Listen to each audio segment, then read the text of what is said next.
Hello everyone, I hope you all are fine.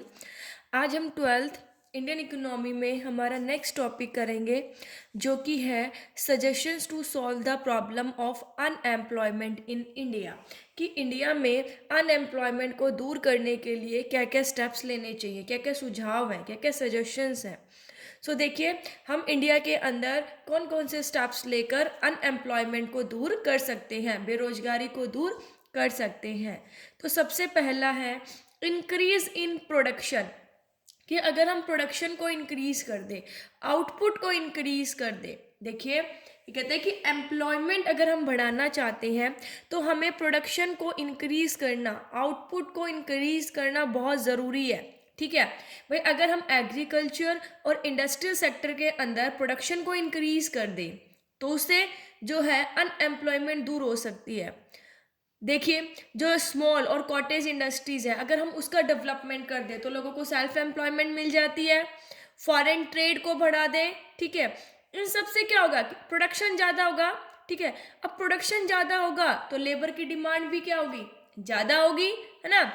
भाई agriculture industrial sector में production बढ़ा दें, स्मॉल और कॉटेज इंडस्ट्रीज को डेवलप कर दे, फॉरेन ट्रेड को बढ़ावा दे, तो इनसे क्या होगा, प्रोडक्शन ज़्यादा होगा। प्रोडक्शन ज़्यादा होगा तो लेबर की डिमांड ज़्यादा होगी, और लेबर की डिमांड ज़्यादा होगी तो उनको एम्प्लॉयमेंट मिलेगी, उनको रोजगार मिलेगा।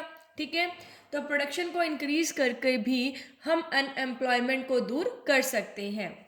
नेक्स्ट है इंक्रीज इन प्रोडक्टिविटी। अब प्रोडक्टिविटी मतलब उनकी लेबर की एफिशिएंसी, है ना। मतलब जिसे हम पर हेक्टेयर, ठीक है, पर वर्कर के नाम से मेजर करते हैं हम इसे। तो देखिए, कहते हैं कि जो लेबर की डिमांड है वो उनकी प्रोडक्टिविटी से रिलेटेड होती है। अब उनकी जितनी ज़्यादा प्रोडक्टिविटी होगी उतने ज़्यादा वो प्रॉफिट जनरेट करेंगे, और उतने ही लेबर की क्या होगी, डिमांड होगी। इसलिए प्रोडक्टिविटी जो है ना लेबर की, उसको इम्प्रूव करना चाहिए।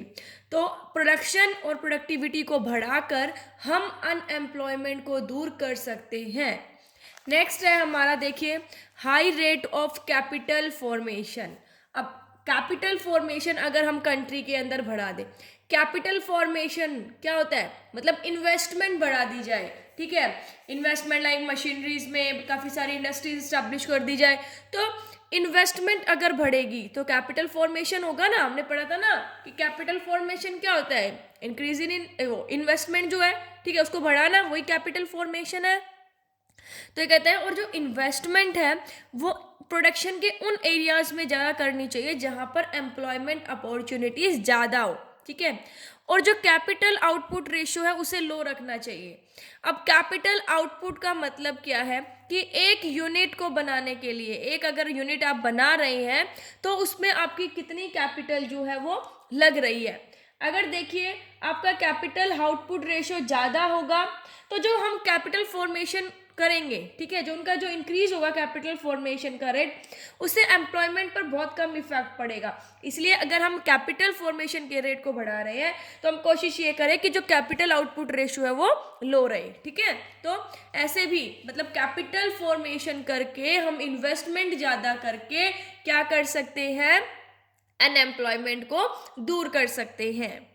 फिर है बेटा help to self employed persons. जो सेल्फ एम्प्लॉयड, खुद का जो काम करते हैं, ठीक है, किसी के अंडर जो काम नहीं करते हैं, सेल्फ एम्प्लॉयड। ये कहते हैं कि इंडिया के अंदर अराउंड 46.6% लोग ऐसे हैं जो खुद का रोजगार करते हैं, सेल्फ एम्प्लॉयड है, जिसमें से ज़्यादातर तो खेती बाड़ी करते हैं।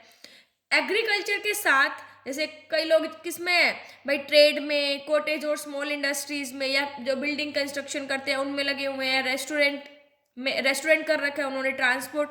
ठीक है, इसके अलावा भी मतलब एग्रीकल्चर के अलावा भी लोग क्या कर रहे हैं, काम कर रहे हैं। तो ये कहता है कि मतलब यहाँ पर क्या कहता है कि 46.6% तो सेल्फ एम्प्लॉयड है इंडिया के अंदर, जिसके अंदर ज़्यादातर तो एग्रीकल्चर में लगे हुए हैं, है ना, और कुछ ट्रेड में है, कॉटेज और स्मॉल इंडस्ट्रीज में है, बिल्डिंग कंस्ट्रक्शन में, रेस्टोरेंट में, ट्रांसपोर्ट में, इनमें है। अब ये कहता है कि गवर्नमेंट को क्या करना चाहिए, जो छोटे छोटे और जो मार्जिनल फार्मर्स हैं उनको जैसे इरिगेशन की फैसिलिटी हो गई, अच्छे सीड्स, मैन्योर, इम्प्लीमेंट्स, क्रेडिट, ये सारी चीज़ें प्रोवाइड करनी चाहिए किसको, स्मॉल और मार्जिनल फार्मर्स को। और इसके साथ साथ जो सेल्फ एम्प्लॉयड पर्सन्स हैं अर्बन एरियाज के अंदर, उनको भी क्रेडिट की फैसिलिटीज़ प्रोवाइड करनी चाहिए, मार्केटिंग की, रॉ मटेरियल की, टेक्निकल ट्रेनिंग, इन तरह की सर्विसेज जो है वो भी जो अर्बन एरियाज के सेल्फ एम्प्लॉयड है उनको भी प्रोवाइड करनी चाहिए। इससे हम क्या कर सकते हैं, बेरोजगारी को दूर कर सकते हैं। फिर है एजुकेशनल रिफॉर्म्स। जो हमारे कंट्री का एजुकेशनल स्ट्रक्चर है उसमें चेंजेस करने की बहुत ज़रूरत है। देखिए, ऐसे कहते हैं कि हमें क्या करना चाहिए, यहाँ पर जॉब ओरिएंटेड काम करना चाहिए, ठीक है, मतलब जॉब ओरिएंटेड एजुकेशन प्रोवाइड करनी चाहिए। कॉलेज और यूनिवर्सिटीज़ के अंदर उन्हीं स्टूडेंट्स को एडमिशन देना चाहिए जो कि कुछ एक स्पेसिफिक ऑब्जेक्टिव के पर्पज से स्टडी करना चाहता है। यूँ नहीं कि आ गया कोई घूमने चलो भाई, नहीं, ठीक है, जिसका स्पेसिफिक पर्पज हो, ऑब्जेक्टिव है, उन्हीं स्टूडेंट्स को एडमिशन देना चाहिए। फोकस जो है वो वोकेशनल एजुकेशन पर देना चाहिए, ठीक है। और कहता है कि जो इंस्टीट्यूशंस जो हैं, ठीक है, जो एम्प्लॉयमेंट इंफॉर्मेशन और गाइडेंस प्रोवाइड करवा रहे हैं उनको एक्सपेंड करना चाहिए और उनकी जो एक्टिविटीज़ है वो किससे कोऑर्डिनेट होनी चाहिए, एम्प्लॉयमेंट एजेंसीज के साथ होनी चाहिए। मतलब जो कॉलेज है, जैसे हम कहते हैं ना कैंपस प्लेसमेंट, वो ज़्यादा होनी चाहिए। मतलब जहाँ पर हम स्टडी कर रहे हैं वहाँ उनका जो लिंक है वो उनका कोऑर्डिनेशन एम्प्लॉयमेंट एजेंसीज के साथ होना चाहिए। जो आपके जब आपका लास्ट ईयर हो तो आपके कॉलेज या आपके कॉलेज के अंदर आए, ठीक है, उसमें से क्या करें, आपको चूज करें और एम्प्लॉयमेंट प्रोवाइड करें। इससे क्या होगा कि जो बेरोजगारी है वो भी काफ़ी कम होगी। फिर है टेक्निक्स ऑफ प्रोडक्शन। देखिए, कहते हैं technique of production should suit the needs and mean of the country. भाई प्रोडक्शन की जो टेक्निक है वो कंट्री की ज़रूरत के अकॉर्डिंग होनी चाहिए। अब हमारे अगर इंडिया के अंदर देखें तो यहाँ पर बेरोजगारी पहले ही बहुत ज़्यादा है, तो यहाँ पर कैपिटल इंटेंसिव टेक्नोलॉजी के बजाय हमें लेबर इंटेंसिव टेक्नोलॉजी को यूज़ करना चाहिए ताकि ज़्यादा से ज़्यादा लेबर को, जो लोग हैं, ठीक है, जो वर्कर्स काम करना चाहते हैं उनको क्या मिले, रोजगार मिले। फिर एक कोऑपरेटिव इंडस्ट्रीज को एनकरेज करना चाहिए। अब कोऑपरेटिव इंडस्ट्रीज क्या, जहाँ पर मिल बांट के काम करें। देखिए, जैसे केरला की जो गवर्नमेंट है उन्होंने क्या किया, एक टेक्सटाइल मिल को सेट किया जो कि 600 पर्सन्स को रोजगार प्रोवाइड करवाती है, कोऑपरेटिव बेसिस पर है, ठीक है। मतलब इसके अंदर जो बेरोजगार पर्सन है, हर बेरोजगार पर्सन को 500 रुपये कॉन्ट्रीब्यूट करना है, बस 500 रुपये, ठीक है। और उसके बाद जो बची हुई कैपिटल है वो कौन देगी, गवर्नमेंट देगी। तो देखो, दोनों आपस में मिलकर काम करेंगे तो उससे बेरोजगारी क्या होगी, कम होगी। तो ऐसे स्टेप्स जो है वो काफ़ी लेने चाहिए, ठीक है। तो कोऑपरेटिव इंडस्ट्रीज को भी एनकरेज करना चाहिए। फिर है importance to employment programmes in plans. जो हमारे 5 ईयर प्लान्स हैं उनके अंदर कुछ एम्प्लॉयमेंट प्रोग्राम्स जो हैं उनको इम्पोर्टेंस देनी चाहिए, ठीक है। तो क्या करना चाहिए, 5 ईयर प्लान्स के अंदर उन इम्पॉर्टेंट प्रोग्राम्स को इम्पोर्टेंस देनी चाहिए जो कि लेवल ऑफ एम्प्लॉयमेंट को बढ़ाए। कैसे प्रोग्राम, जैसे इरिगेशन प्रोजेक्ट्स हो गए, रोड कंस्ट्रक्शन हो गया, flood control, forestry, rural electrification, soil conservation and development of small industries. इस टाइप के प्रोग्राम्स को क्या करना चाहिए, इंपॉर्टेंस देनी चाहिए जो हम प्लान्स बनाते हैं उसके अंदर। अब कुछ गवर्नमेंट की पॉलिसी और प्रोग्राम्स थे, उन्होंने कहा कि जो अनएम्प्लॉयमेंट की प्रॉब्लम है वो क्या है, भाई पॉवर्टी की प्रॉब्लम है, रोज बेरोजगार होंगे तो गरीबी ज़्यादा होगी। फिर कहता है कि जो पॉलिसी है वो किस पर फोकस कर रही थी ज़्यादा, गरीब लोगों को एम्प्लॉयमेंट प्रोवाइड करवाने के लिए।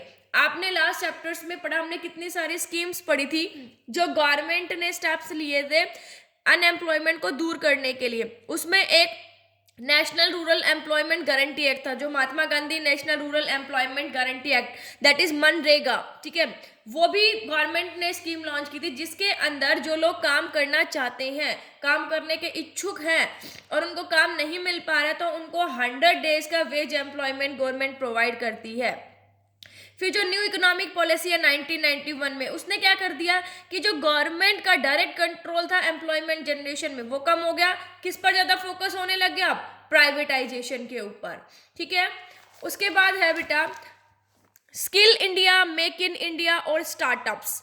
जो हमारी गवर्नमेंट ऑफ इंडिया है उन्होंने रिसेंटली कुछ ये कैंपेन्स लॉन्च किए हैं ताकि ज़्यादा से ज़्यादा एम्प्लॉयमेंट अपॉर्चुनिटीज़ बढ़ सके।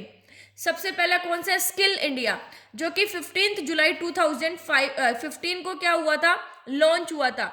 इसका मेन ऑब्जेक्टिव क्या था बेटा, कि 2022 तक जो हमारी इंडियन यूथ है, ठीक है, इंडिया के जो लोग हैं, मतलब 40 करोड़ से ज्यादा लोगों को ट्रेंड करना था, उनकी अलग अलग स्किल्स है, मतलब उनके स्किल्स को डेवलप करना था।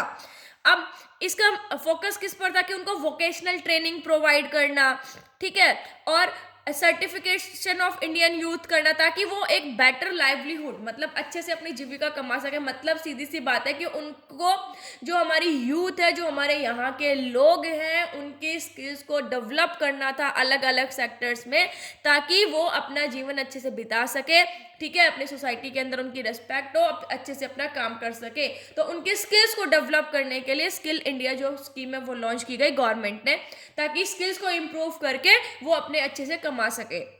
मेक इन इंडिया, जो कि 25 सितंबर 2014 को लॉन्च किया था। इसका मेन ऑब्जेक्टिव क्या था, कि इंडिया के अंदर ही क्या कीजिए, चीजों को बनाइए, ठीक है, इंडिया के अंदर चीजों को बनाइए, बाहर से मंगवाने की बजाय, आप लोग इंपोर्ट करने की बजाय अपने देश में बनाइए, अपने देश में बनाओ, ठीक है, तो उससे लोगों को रोजगार भी मिलेगा, प्रोडक्शन होगा। तो मेक इन इंडिया भी गवर्नमेंट ने लॉन्च की स्कीम, ताकि एम्प्लॉयमेंट अपॉर्चुनिटीज क्रिएट हो सके। फिर स्टार्टअप स्कीम जो है वो 16 जनवरी 2016 को लॉन्च की गई। इसका मेन ऑब्जेक्टिव क्या था, कि स्टार्टअप को प्रमोट करना, एम्प्लॉयमेंट को जनरेट करना और वेल्थ को क्रिएट करना। देखिए, जो लोग पढ़े लिखे हैं लेकिन वो अपने काम नहीं कर पा रहे हैं, क्योंकि उनके पास फाइनेंशियल प्रॉब्लम होती है, भाई वो अपना बिजनेस स्टार्ट नहीं कर पाते हैं और बेरोजगार रह जाते हैं, तो गवर्नमेंट ने ये स्कीम लॉन्च की, जिसके अंदर उन्हें लोन प्रोवाइड करवाया जाता था, ताकि आप अपना बिजनेस जो है वो अच्छे से स्टार्ट, मतलब आप स्टेप तो लीजिए, आप स्टार्टअप कीजिए, ठीक है, इससे क्या होगा, एम्प्लॉयमेंट बढ़ेगी और वेल्थ क्रिएशन होगा। तो ये 3 जो स्कीम्स हैं ये गवर्नमेंट ने लॉन्च की थी, ताकि जो एम्प्लॉयमेंट अपॉर्चुनिटीज है वो इससे बढ़ सके और हमारे देश की जो अनएम्प्लॉयमेंट है वो कम हो सके। फिर देखिए, ये जो कैंपेन्स है ये क्या है, are yet to actualise into the models of growth and development, मतलब अभी ये काम कर रहे हैं ग्रोथ एंड डेवलपमेंट में, पूरी तरह से इनका जो योगदान है वो नहीं हुआ है।